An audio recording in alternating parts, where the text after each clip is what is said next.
కాబట్టి ఇప్పటికైనా మేల్కొని ప్రభుత్వాలు మేల్కొని మండల రెవెన్యూ డిపార్ట్మెంట్ కానీ హైడ్రా డిపార్ట్మెంట్ కానీ కలెక్టర్ డిపార్ట్మెంట్ కానీ మున్సిపల్ డిపార్ట్మెంట్ కానీ మేల్కొని వాళ్ళందరూ కూడా వచ్చి పరిశీలించి ఎక్కడి వరకు అయితే ప్రభుత్వ భూమి ఉందో అక్కడి వరకు దాన్ని తీసేయవలసిందిగా ఇట్టి నిర్మాణాన్ని ప్రోత్సహించకుండా చేయవలసిందిగా కోరుతూ ప్రభుత్వానికి మేము సిపిఐ తరఫున మేము డిమాండ్ చేస్తూ ఉన్నాం. ఇక్కడ ఫిర్యాదు చేసినాము, వాళ్ళు వచ్చిర్రు. ఫిర్యాదు చేసినప్పుడు వాళ్ళు వచ్చి పని ఆఫ్ చేసిరు. పని ఆఫ్ చేసి ఏం చేసిరంటే సర్వే చేసిరు ఎంతవరకు ఉందని. చేస్తే ఒక బిల్డింగ్ ఇక్కడ ఉన్నటువంటి ఈ బిల్డింగ్ మొత్తం గవర్నమెంట్ స్థలంలోనే ఉంది అని వాళ్ళు డిక్లరేషన్ చేసి వాళ్ళు హైడ్రా వాళ్ళకి రాశాము, పోలీస్ డిపార్ట్మెంట్కి రాశాము, వాళ్ళు మున్సిపల్ కూడా రాశాము, హౌసింగ్ డిపార్ట్మెంట్ వాళ్ళు వచ్చేసి తీసేస్తారు అని చెప్పారు. మళ్ళీ నెక్స్ట్ టైం వెళ్తే కట్టర్లు లేవు, అవన్నీ వచ్చిన తర్వాత కట్ చేసేస్తారు దాని అని చెప్పారు. ఆ తర్వాత వెళ్తే 150 గజాలు ఉంది కానీ వాళ్ళు కోర్టులో కేసు వేసిరని చెప్పి, కోర్టులో కేసు వేసినా ఏది వేసినా అని ప్రభుత్వ భూమిని అయితే తీసేయాలి కదా, వాళ్ళ దాంట్లో ఉండకపో అని మేమన్నాం. అయితే ప్రభుత్వ భూమిని ఏమాత్రం వాళ్ళు తీసుకోవడం లేదు.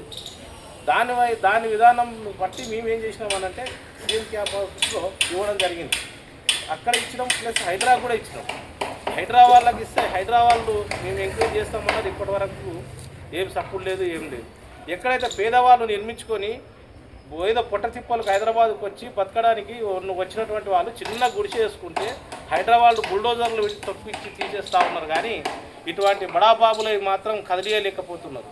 మరి అది ఎందుకు, ఈ జాప్యం ఎందుకు జరుగుతుంది, పేదవాని కడుపుని ఎందుకు కొడుతున్నారు, ధనవంతులను ఎందుకు పట్టించుకుంటలేరు అనేది మేము ప్రభుత్వాన్ని నిక్కచ్చిగా అడుగుతున్నాం. ఈరోజు ఖచ్చితంగా మాకు సమాధానం చెప్పాలి. మండల ఆఫీస్ కానీ, రెవెన్యూ కానీ, మున్సిపల్ కానీ, మా హైడ్రా కానీ మాకు ఖచ్చితంగా సిపిఐకి మేము ఇన్ని కాంప్లైంట్ ఇచ్చినాం కాబట్టి ఖచ్చితంగా మాకు సమాధానం చెప్పాలని మేము డిమాండ్ చేస్తున్నాం.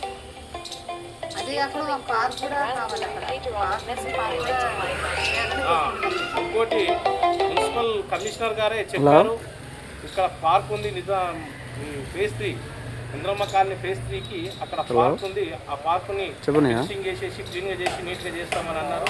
కానీ ఇప్పటి వరకు అయితే చర్యలు జరగలేదు. మేము సవినయంగా కోరుకుంటున్నాము, కొంచెం తొందరగా మాకు ఆ పార్కుని రెడీ చేసిస్తే మాకు కానీ మా పిల్లలు మేము గౌరవప్రదంగా మున్సిపల్ కమిషనర్ గారిని అడుగుతున్నాం. మున్సిపల్ కమిషనర్ అయితే ఆల్రెడీ చెప్పిండు, సిబ్బంది కూడా చెప్పిండు మీరు పోయి అక్కడ క్లీన్ చేయమని. ఇంతకుముందు కూడా మాట్లాడడం జరిగింది. దానికి ప్రాబ్లం లేదు, కానీ దీని అయితే అతి ఘోరమైనటువంటి ప్రాబ్లం. జరుపుకుంటూ వచ్చి ఆల్రెడీ ఒకసారి గోడ కూలిపడ్డది. అయినప్పటికీ అదే ప్రకారంగా కట్టడం మళ్ళీ జరుగుతూ ఉంది. కాబట్టి దీన్ని ఖచ్చితంగా గవర్నమెంట్ చర్య తీసుకోవాలని రెండిట్లో ఒకటే.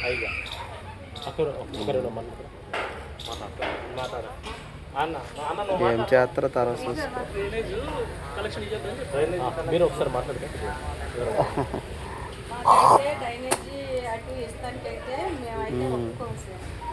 ఏమి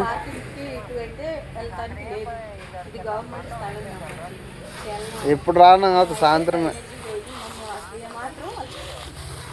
ఏం బండే